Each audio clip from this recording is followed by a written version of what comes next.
오늘 아침 뉴스 연구소. 오늘 아침 뉴스의 맥을 짚어드리는 시간 뉴스연구소. 오늘도 두 분의 연구위원 함께합니다. CBS 김광일 기자, 뉴스톱 김준일 수석 에디터. 어서 오십시오. 안녕하세요. 예, 첫 뉴스 어디로 갈까요? 오염수 시찰단 활동 개시. 예, 후쿠시마 오염수 시찰단 일본으로 떠났습니다. 3박 4일 일정. 네, 일정 먼저 간단하게 짚어보면요. 네. 어제 일본으로 갔고요. 오늘 도쿄전력 측이랑 합의를 해요. 네. 이 도쿄전력이 원전 관리하고 이런 것도 하지만 오염수를 알프스로 뭐 처리하고 또 환경 영향 평가 이런 것들을 하는 곳이거든요. 네. 여기랑 세부적으로 어떤 항목을 시찰할지 오늘 점검을 하고요.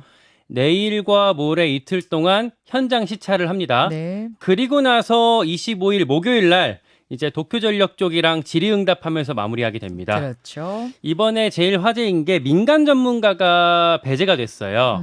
그 단장이 유국희 단장이라고 이제 과학기술부 대변인 하던 분, 요 분이 단장을 맡았고 네. 그 대부분 킨스, 그러니까 원자력안전기술원 사람들이나 해양과학기술원 소속된 전문가들까지 해서 한 총 21명이 들어갔거든요. 명단이 공개가 됐어요? 공개 안 했어요. 안 했죠? 네, 그리고 그동안 이 사람들이 관련 업무를 담당해온 사람들이다라고만 밝혔고 각 분야의 최고 전문가들이다. 그러니까 이런 사람들이 직접 가서 확인하는 게 더 중요하다고 판단했다. 요게 정부의 입장입니다.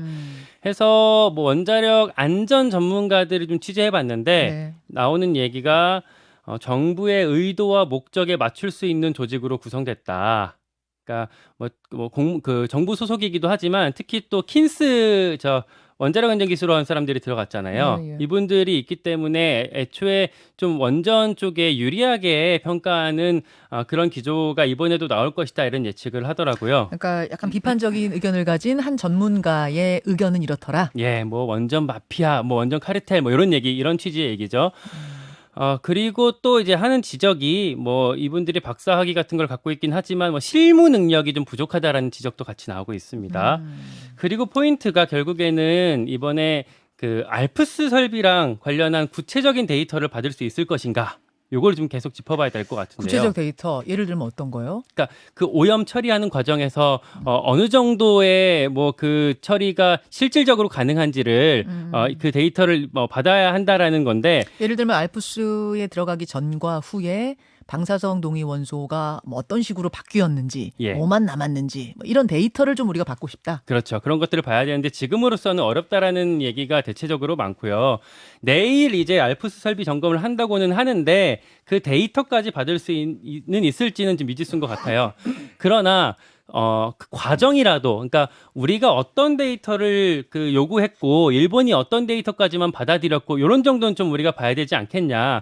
이번에 원래 그 시찰단에 취재진도 같이 보내냐 마냐 하는 이슈가 있었는데 결과적으로 그것도 어렵게 됐거든요.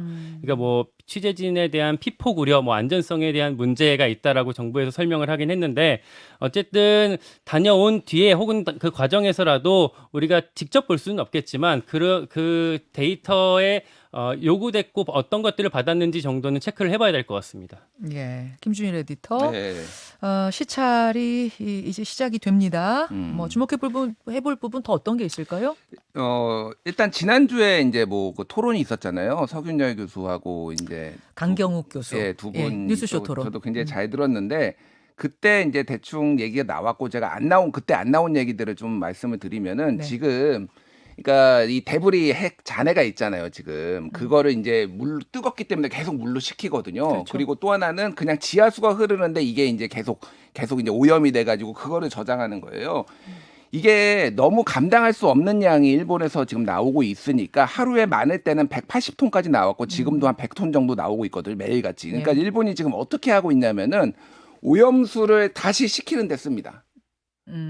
이미 오염된 거를 다시 이거를 식히는 데 써요. 그래서 나오는 물량이 좀 줄어들었어요. 그러니까 제가 말씀드리고 싶은 건 뭐냐면은 이 오염 정도가 균질하지 않다라는 거예요. 이게 지금 저장 탱크가 지금 137만 톤이 있거든요. 네. 이게 어느 탱크에 들어있는 게 어느 정도 더 오염됐는지 아닌지가 균질하지가 않을 가능성이 매우 높다라는 겁니다.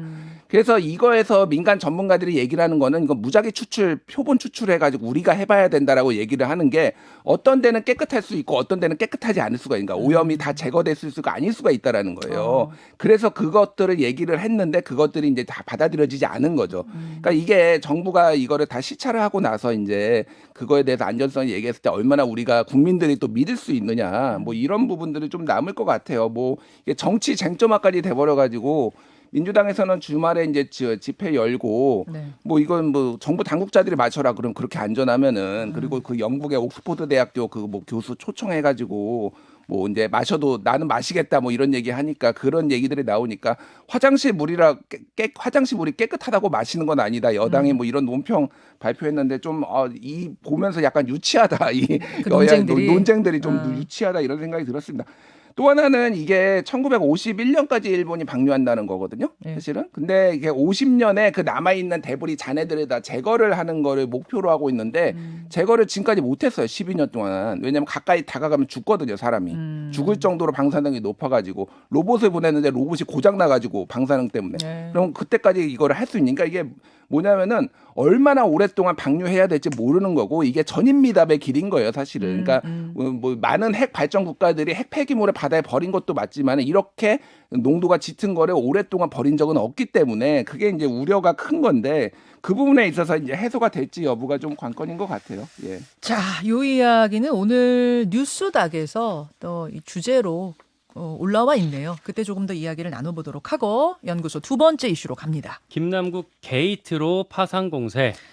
김남국 의원의 이 코인 논란 게이트로 번지는 느낌이에요? 그 전까지는 김남국 사태라고 이제 국민의힘이 네이밍을 했었어요. 예. 뭐 그런 취지죠. 코인 중독이다.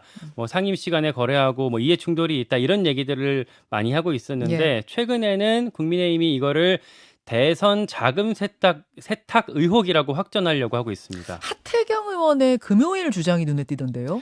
그러니까 김남국 의원이 클레이페이라는 그러니까 코인이 출시된 지 얼마 안 된 한 달 만에 클레이페이라는 코인이 출시된 지 한 달 만에 김남국 의원이 투자를 했었거든요. 예. 거기에 이제 주목을 해서 이제 의혹을 제기를 한 거예요. 그러니까 이 클레이페이라는 토큰이 이 코인은 잡코인 중에서도 잡코인이다. 여기에 어떻게 그렇게 많은 돈을 투자하냐까지는 의혹이 제기됐었잖아요. 그러니까 그리고 그게 투자가 어떻게 된 거냐면 그 전에 김남국 의원이 위믹스라는 뭐 비교적 그 클레이페이에 비해서는 좋은 코인을 갖고 있었는데 거기에 있었던 돈 36억을 빼서 클레이페이로 옮겼었거든요. 그렇죠. 그게 좀 이상하다.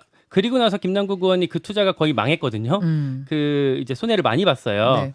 이건 전문가들이 봐도 너무 이상하다. 아마도 이거는 투자가 망하는 정도가 아니라 애초에 자금 세탁용 이제 돈을 보낸 거였을 것이다. 그럼 자금 세탁용이다라고 의심을 하는 거는 그럼 클레이페이라는 이 이름도 생소한 잡코인에 투자를 하면 뒤로 돈을 뭐 이렇게 빼주는 식이었지 않겠느냐라는 게 하태경 의원 주장인 거예요. 네, 해서 현금을 받았을 것이다라는 추정을 하고 있는 겁니다.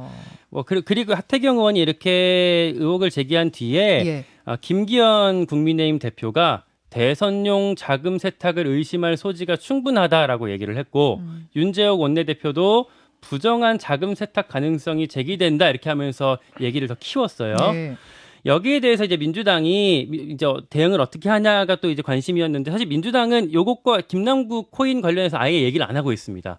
지난주 한 수요일쯤에 그 윤리특위 보내자라고 한 이후부터 아예 관련 논평 하나도 안 내고 있고요. 그래요? 네, 최대한 언급을 제가 이제 브리핑에 가서 그 대변인 의원들 물어봐도 최대한 언급을 꺼리고 있어요.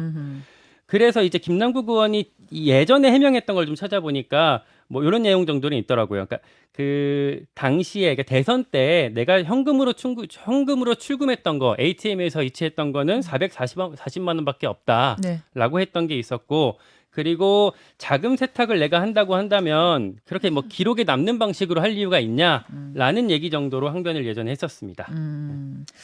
자, 이게 지금 이제 또 주말 사이에 요것과 관련해서 좀 논란이 됐던 부분은 현역 의원 중에 이제 양이원영 의원이 김남국 의원을 공개 지지하고 나선 것. 이게 또 이제 한 축의 흐름으로 흘러가더라고요. 왜냐하면 초반에는 좀 옹호하고 뭐 이런 흐름이 있었지만 사실은 그 다음에 상황이 악화되면서는 현역 의원 중에 공개 지지를 한 사람은 없었거든요. 네. 자, 이렇게 흐름이 좀 주말 사이에 흘러갔습니다. 어디를 주목하셨어요, 김준일 일단 에디터? 요거 설명을 좀 하면은 네. 클레이페이에 30억 원 정도 투자를 했다가 손해봤다는 거는 그때 김동완 대표가 나와가지고 얘기를 했잖아요. 김동완 대표가 처음 발견했죠. 예, 클레이페이. 유동성 투자, 유동성 공급자로서 했다. 신생 코인에 네. 30억이나 투자해서 굉장히 사기를 당했거나 아니면은 이거를 공모를 했거나 두 가지 가능성을 얘기를 했잖아요. 그러니까 하태경 의원이 얘기하는 거는 사기보다는 공모 가능성을 얘기를 한 거예요. 그러니까 예를 들면 신생 코인에 굉장히 많은 돈이 그때 김남국 의원이 그때 공급했던 게 가졌던 게 거의 전체 물량의 클레이페이 전체 물량의 뭐 20% 제가 정확하게 기억이 안 나는데 그러니까 굉장히 많은 물량 네, 10% 이상의 물량 공급을 했는데 이게 이 코인이 돌아가는데 굉장히 큰 역할을 했다라는 거잖아요. 그러니까 쉽게 얘기를 하면 이거를 빼지를 않고 가지고 있으면서 다른 사람이 저 클레이페이 대표가 큰 이익을 받고 이거를 뒷돈을 찔러준 거 아니냐. 이를테면 이런 식의 이제 논리 그런 구조예요. 구조군요. 하태경 그리고 거기에서 국민의힘이 하나 더 나가서 그러면 이 돈을 어디다 쓴 거냐. 만약에 사실이라면은 이재명 대선 자금에 쓴 거 아니냐. 뭐 이렇게 이제 얘기를 하는 거죠. 그러니까. 그래서 뭐 대선 자금 같은 경우에는 사실은 지금 논리 구조상은 굉장히 많이 좀 논리적 비약이 있는 거고 그냥 이제 뭐 의혹 제기 정도고 그 부분은 앞에 하태경 의원이 얘기했던 부분은 어느 정도 이거는 수사로 좀 밝혀내야 될 부분이 있는 거죠. 정말로. 왜냐하면 이 클레이페이 대표가 다 잠적을 했다라고 한다라면은 어떤 뭐가 공모를 한 것이냐 아니냐. 최소한 김남국 의원이 돈을 잃었다고 하더라도 잃고 안 잃고가 중요한 게 아니라 공모를 했는지 여부는 이거가 완전히 다른 차원의 일이 되니까 그렇게 되는 것 같고 오늘부터 행안위에서 지금 코인 재산 등록 의무화 법안을 심사를 합니다. 코인 재산 등록 의무화, 그러니까 의원들 그 재산 목록에서 코인 빠진 거 예. 이제부터는 넣게 하자 입법화가 시작이 되는 거예요? 예. 그거 오늘 이제 소위에 가서 하고 그런 다음에 본회의에 조만간 올라갈 것 같고 정개특위 정치개혁 특별위원회에서도 국회의원의 사적 이해관계 등록 대상에 코인을 자산을 가상 자산에 포함하는 내용의 법안을 오늘 처리한다고 하니까 국회에서는 또 뭐 그런 일들이 지금 벌어지고 있습니다. 자, 이건 역시 오늘 뉴스닥 주제로 올라와 있어서요. 2부에서 더 다뤄보도록 하고 마지막 이슈 갑니다. 한미일 3국 정상 초밀착. G7에 우리 대통령도 초대가 됐었고 뭐 다른 것보다도 우리가 G7 회원국은 아니니까 성명 발표하는데 참여하진 않았고 한미일 정상이 만난 것 또 우크라이나 대통령과 첫 번째 정상회담 한 거 이런 부분이 주목됐죠. 네, 그렇습니다. 사진을 제가 한 장 지금 나오네요. 저 사진이 바이든, 기시다, 윤석열 대통령 셋이 이제 악수하고 있는 사진인데 네.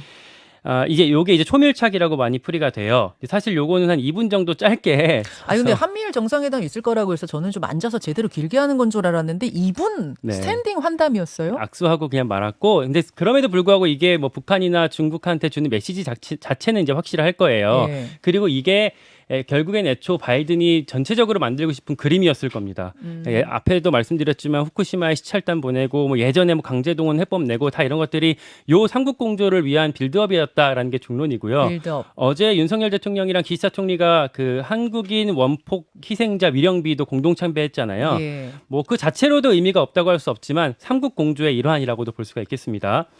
바이든 대통령이 윤석열 기시다 총리를 미국 워싱턴 DC로 초청한 것으로 지금 전해지고 있거든요. 조만간 따로 다시 만나자. 네, 그 동안은 이렇게 뭐 G7, 나토 이렇게 가갖고 같이 어디 행사할 때 같이 만나는 정도였는데 다자 회의 석상에서 그냥 예. 이렇게 이런저런 사람들 만날 때 겸사겸사 만난 거였다면 이번에는 한미일 3국이 따로 만나자 제안을 한 거예요. 그때 어떤 논의들이 있을 거냐라고 했을 때 구체적으로는 NCG, 그러니까 핵협의그룹 예전에 우리 한미에서 맺은 거 있었잖아요. 네. 그게 또 논의될 가능성이 있을 것 같아요. 예전에 최근에 국민의힘 외교안보통, 핵심 외교안보통이랑 만나서 얘기를 해보니까 이번에 미일 NCG 가능성이 있다라는 얘기를 하더라고요. 그러니까 한미가 맺었고 미일이 맺었으니까 그걸 이제 맺으면 사실상의 삼국공주가 된다라는 얘기인데 이번에 그게 되지는 않았잖아요. 네. 이제 만약에 삼국이 다 같이 모이게 되면 그때 그런 논의들이 나올 가능성이 있을 것 같습니다. 자, 요 이야기는 이제 여기까지 상황 듣고 나서 국방부 차관과 좀 더 심도 깊은 이야기 나눠보겠습니다. 두 분 고맙습니다. 고맙습니다. 김현정의 뉴스쇼는 시청자 여러분의 참여를 기다립니다. 구독과 좋아요, 댓글 잊지 않으셨죠? 알림 설정을 해두시면 평일 아침 7시 20분 실시간 라이브도 참여하실 수 있습니다.